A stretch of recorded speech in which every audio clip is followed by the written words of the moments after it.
Hey everyone, welcome to Mindset Talks, Life Beyond the Checkboxes. I'm John Giarmillo, Leadership Performance Coach.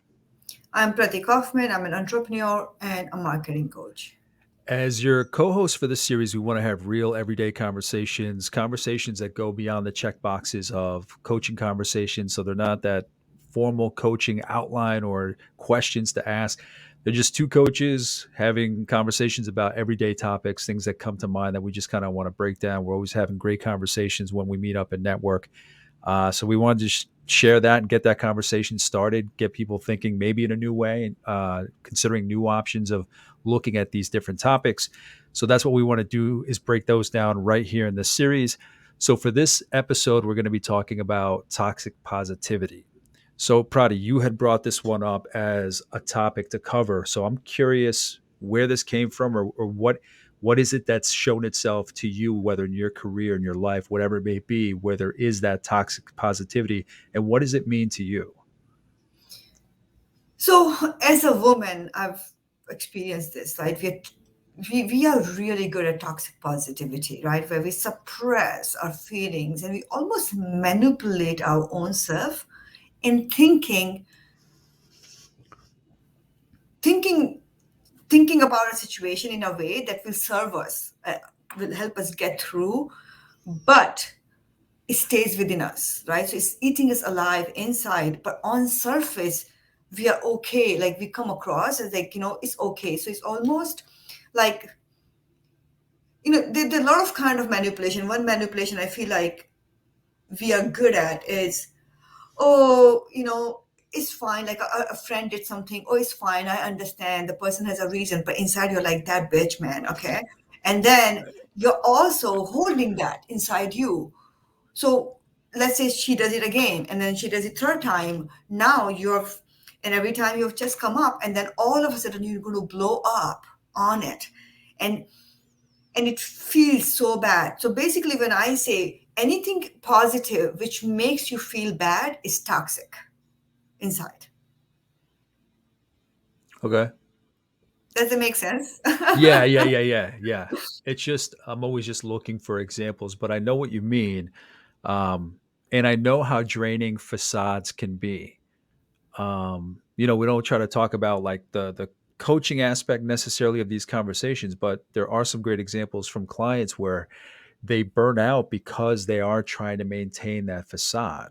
They want to go along with the script. They want to be a team player. They don't want to rock the boat. So they're going along. So I'm just thinking of all these scenarios where I kind of see that, and it leads to a lot to like groupthink. Like we don't want to rock the boat. Like if somebody does something, you can't and what comes to mind for me, you and I have talked about how honest we are, how open we are. Where I have this reputation with my friends where I kind of just say what's on my mind. And there are instances where in the past, like they've gotten upset, but to me, it's more about respecting them because I just want to say what's on my mind. Because I think not necessarily with those friendships, but there are instances where, like you said, if you hold on to something for too long, if you're not saying what you mean to say, what you want to say, what you're feeling, because you have to keep that smile going, it's going to catch up with you. And the thing that you said was that it can be explosively. So, it's just the pot boiling until it just blows up because you can't hold it back anymore. So I'd love to see people just be with tact, right, in the right way, in a respectful manner. Just try to avoid that stress of just maintaining that facade because they believe maybe that's what it takes to show people you have control of, I don't know, your life, who you are, your business, whatever it may be. And so in my experience, toxic positivity is more than a facade. You do have a facade, but what it comes from is thinking this is the only way this will serve me, right? If you're really convinced that there's a manipulation. So let's say I Okay. don't like somebody's company, but I think he or she may be good for my career. So I will go and be really nice or do the things or be that team player, but inside I'm not feeling it. I'm not thinking that he's a great leader or great anything, but we give compliments to that person. We do all the right things, but it's only to serve my own agenda more than anything else. So there's this undertone. I love being selfish, but there's an undertone of just like, I just need to get this done and, my way and Yes. move on. So that is, to me, is toxic positivity. So it happens in everything, whether it's a relationship with your husband or relationship at work, relationship with yourself. Sometimes I'm actually was really good at, before I did my energy assessment, at convincing myself how noble I am about caring for everybody in the house in a way. Oh, this is for your health and all. And then I realized it's just because I wanted it that way. So when I did the energy assessment, it was very clear to me that I am really playing games with my own self, and I believed in it. That's the the worst part was that was what I really thought who I was, and there was always this feeling of dissatisfaction that I'm doing so much good in life. Why I don't feel fulfilled is still 100%. Why I have take like dissatisfaction. Why I don't feel as good as I should be feeling, out with the way I'm doing things outwardly. And I realized it was really that toxicity I was creating inside me by pretending something but feeling something else inside. Yeah, and I think there needs to be a good balance of selfishness because I think people, in some instances, they want to be so noble that they give a they're completely selfless, maybe for the right reasons too, but they're completely selfless. Or what you're talking about, that toxic positivity, where they're just completely selfish, getting what they want and completely selfish. Where you have to be like balanced in being selfish, because before anything else, you have to take care of yourself. It's the example of you're in an airplane and the mask drop and the parent with the little kid. You have to put it on first, because if you try to help them and whatever fumes or gas or whatever is in the air, you're going to lose yourself. And then maybe if you're fidgeting with them, you're not going to be able to prepare them. So I've had this conversation with you in the past with other business partners or collaborators, where a lot of it, we have to be honest. We're in this to make our lives better, to make our businesses better, right? Everything we do, we try to provide value, like this podcast, right? But in the end, obviously, we want to draw attention to ourselves and the value we create. So there's that balance of, I need attention to the good I'm trying to do, but at the same time, I need to help somebody else. Like, I'm not just putting it out there to take. There has to be that sweet spot of doing for yourself first and foremost, but at the same time, once you've made sure that you're good, doing good by others. But you're right. I mean, there are those instances where people, and hopefully you can tell, hopefully they're not that good at hiding it, that they just want to take, and make sure that they're taken care of. Yeah, and that's what I'm saying. I think it's more like a toxic positivity is so personal. Like we don't realize that we are being toxic to ourselves because we are really doing all the right things, considering. But we don't understand the undercurrent of that is unsatisfaction because we are not being ourselves 100%. So even the selfish people who are selfless, why are you doing that? I always ask people who want to help, like Yeah, it is for your own gratification. You're not doing it. Imagine not feeling good after helping somebody. Would you do it? It exactly. really is, Exactly. at the end of the day, everything we do is for us, not for others. Yeah, We are doing something because it makes us feel good. So if I can help somebody at the end of the day, who is feeling good? Me the most, not and somebody else, right? So absolutely. so I think that's where, the toxic positivity is a forced feeling good, right? Like forced on our own self.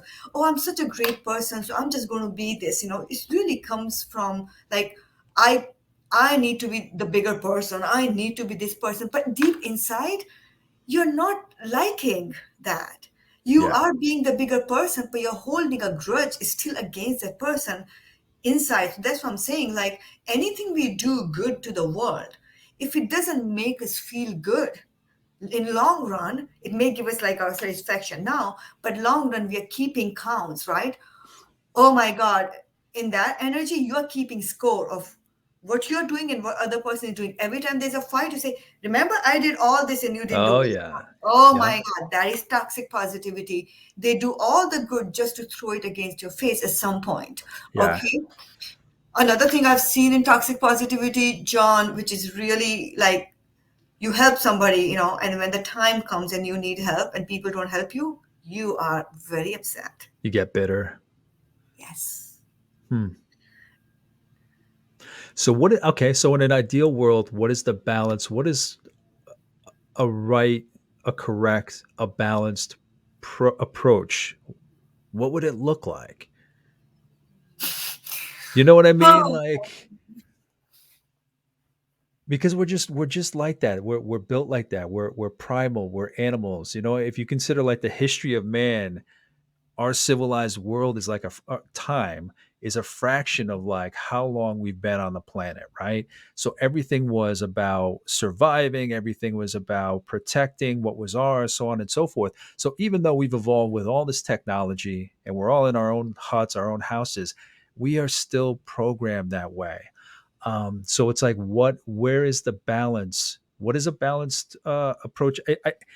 And here's the thing, this reminds me of almost like emotional intelligence, where some people believe that emotional intelligence means that you get rid of all emotions. No, emotional intelligence means most times, unless you're like a psychopath, you have that feeling of jealousy, of stress, of whatever it may be, whatever you may consider toxic, but you kind of suppress it, or you rationalize it, or you face it and you say, acting on this doesn't help me out. When it comes to toxic positivity, I mean, is it possible to do that where you realize why you're doing it, but as long as you realize that you're trying to do it and working on it, is that okay? I'm trying to figure out how somebody goes about doing it the right way. for And me, maybe what I'm worked. overcomplicating it. I don't know. No, it is not. It is really a good question because it is really important to know how to not be that person. Because you're not you're never feeling good about life 100%, right? You're not. There is a place where you can float. Life is just amazing, and it feels like that all the time, even Mhm. with the good and bad around. It doesn't it doesn't bring you down. And I think for me, it has been like I'm not here to fix anyone. So I think it all came because I really thought that I can fix people, right?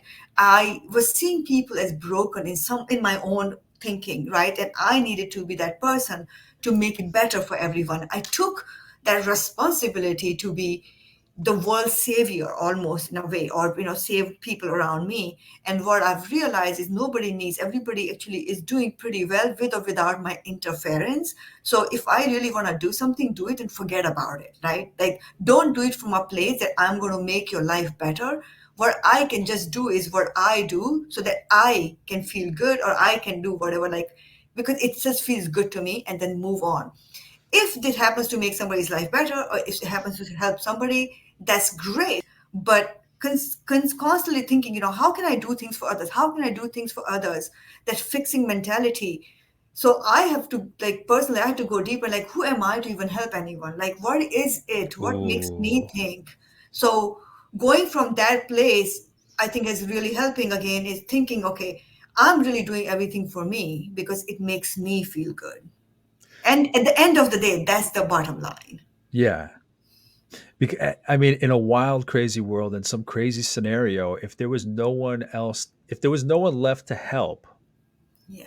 how would you feel about yourself? You know what I mean? Like, if you are driven by helping others, um, and saying in science fiction world, the planet, no one needs help anymore. Do you still feel complete? Do you still feel whole? Do you still feel like, aside from that help, you have Yeah. something else to offer? Um, so that's come up in conversations before, where it's like, okay, especially like social media, it's we share, obviously we share, but there are a lot of people that are driven by that sharing with other people. Like, again, there's nothing wrong with sharing. I share pictures of myself, my kids, all that stuff. But people that like live for that kind of stuff, where that's the satisfaction, is showing people and getting what they're getting from other people, where it's like, okay, if that ability to share, if that ability to have your pictures liked went away, would you feel satisfied in who you were? So it's a weird example, but I almost see some It is. parallels between what we're talking about here and that. Like, especially, I mean, with social media, people are only showing their best, their highlight reels. So that's just for me, it's an interesting parallel and example. Yeah, no, and here I always use like example of Dalai Lama. Can you imagine him going door to door and trying to help every single person on this earth? But he is one of the most helpful and kind. You know, he epitomizes everything, all of those good human, like as a human, right? All the top qualities, right? He's so calm and he meditates. What he's doing what he can do, and then he's not getting attached to the outcome. I think that's what toxic positivity, we get attached to the outcome too. But he's doing his work, he's doing it quietly. He doesn't need to be like, oh my god, if this doesn't happen, like this is it, right? Like you gotta do things. I'm not saying not to help. Yeah, no, Know your reasons for that and be yeah, clear about it. At the end of the day, you're doing because it does make you feel good, not so much for others. And others just happen to benefit because it makes you feel good. yeah.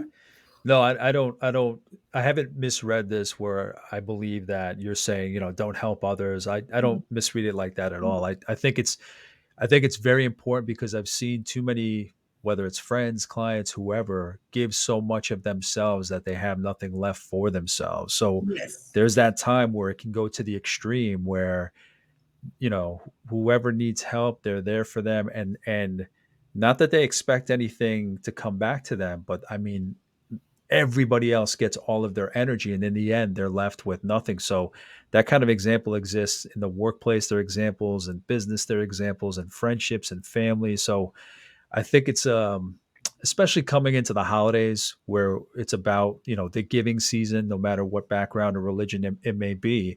um yeah, I think we have to guard that energy, that giving energy, and make sure that it is, first and foremost for ourselves. And not, I think you've brought that up in previous conversations where it's like, oh, I feel so noble, look at me because I'm helping other people, where helping people is fine, but it has to be for a grounded, centered feeling or fulfillment. Yes. So the only way I know when it's something is toxic, when I'm doing it and it's not giving me long-term happiness, it's not making me feel joyful. I know long-term I'm still feeling icky about something, right? Like, so I know, like, okay, I need to sit back and address it and kill it, right? Then continue feeling bad, even though I'm doing good, so-called good. I won't say good, good, but so-called, Yeah. in my perception, I'm doing good, and yet I'm feeling bad about all of it. So that's not good. I actually follow you. I actually follow you. I Um, know you're doing good, I'm but you're trying to feeling I'm trying bad. to do That's the not good. calculus, the math, and the light over here. No, but I get it. I get it. Um, and it's just amazing how guarded people do have to be. I think that's one of the major things that I see just in whoever I connect with, friends, work, business, whoever it may be. It's just how guarded people have to be about how much they're giving away. I think it would not solve a lot of issues, but I think it would take a lot of stress away, a lot of anxiety, maybe depression, maybe mental health issues, if they learned what was truly going to make them happy. So I think it's a very timely conversation, especially coming into the holidays. Yes. So yeah, we'll talk more about it, but this is, I think, is so worth exploring because literally transformed my life so amazingly. Like there's so much more, I think, joy since I really addressed this toxicity inside me. And what's crazy is I've gone through that a little bit myself recently, and nothing has really changed. I just very much guarded what I'm giving away, what I'm keeping for myself. So again, like the giving aspect hasn't changed, but I've changed my expectations of what I believe I should be getting back or Yeah. feeling because of that. So the people that I've helped, whoever it may be, didn't lose anything. Nothing's changed, but just my attitude about like, okay, what's your expectation? What is it you expect to take away from those things? You need to change that and recenter yourself. Again, no major changes, just that quick flip of that switch, and I'm more at peace. It's It's it's amazing. Yeah. No, that's a great start. Just a little question, right? yeah. What do I Yeah. want out of this action I'm doing? That's it. Yeah. What do I want? What are my expectations? Yeah. So would you just say in a sentence or two, how would you have somebody start that process? How would you have them do a quick assessment, what should they ask themselves? What does that quick process look like, that first step? That's you stated it. That's that you have to just be just curious. You're Yeah. not going to get it tonight or overnight. It's a process. It's a lifetime. You're going to do it till the end of your life. But the more you're curious about why you're doing something, easier it is to be clear and be enjoy, I think. You've talked about it in the past. I think when you first did your energy assessment, it is amazing how quickly things can turn around if you just look at it differently. Um, we'll cover that in a different episode, but I can't underestimate how quickly it can do just if you just look at something slightly different. Um, so maybe we can get into that some other time. But thank you for this conversation, No, Prati. yeah, yeah, we'll get into it. But this is like I said, this topic is so big. I can have like 10 episodes. I can talk continuously because it is really everything in our life is this. Yeah, it's that cliche where everything you're looking for is already inside you. It's a matter of finding it, refining it, tapping into it, and Yeah. it sounds so cliche, but I think it does because it's obvious. It's simple. It's right there. Yes. So no, thank you again for listening to us. So grateful to have you guys, and I hope you get something out of it. It makes you think something. Our conversations are not meant to give any answers. It really is just meant to ignite something different or maybe different thought process. But that's all it is. Yeah, and I've gotten feedback. It's crazy. I mean, we say that like these things are just options. These stories we tell are just options. We're not saying this is the definitive way to do it. But I've gotten feedback when people are like, "Wow, they're just listening to that conversation, just the way you ask each other questions, you share stories, you consider things, you say, oh, maybe I was thinking about it wrong." Just following a conversation like that, I've already heard from people that it helped them a lot. So I thought that was amazing. That's great. Yeah, it's so good to hear that. So thank you again. Until next time. All right, guys, thank you, and have a great one. Bye.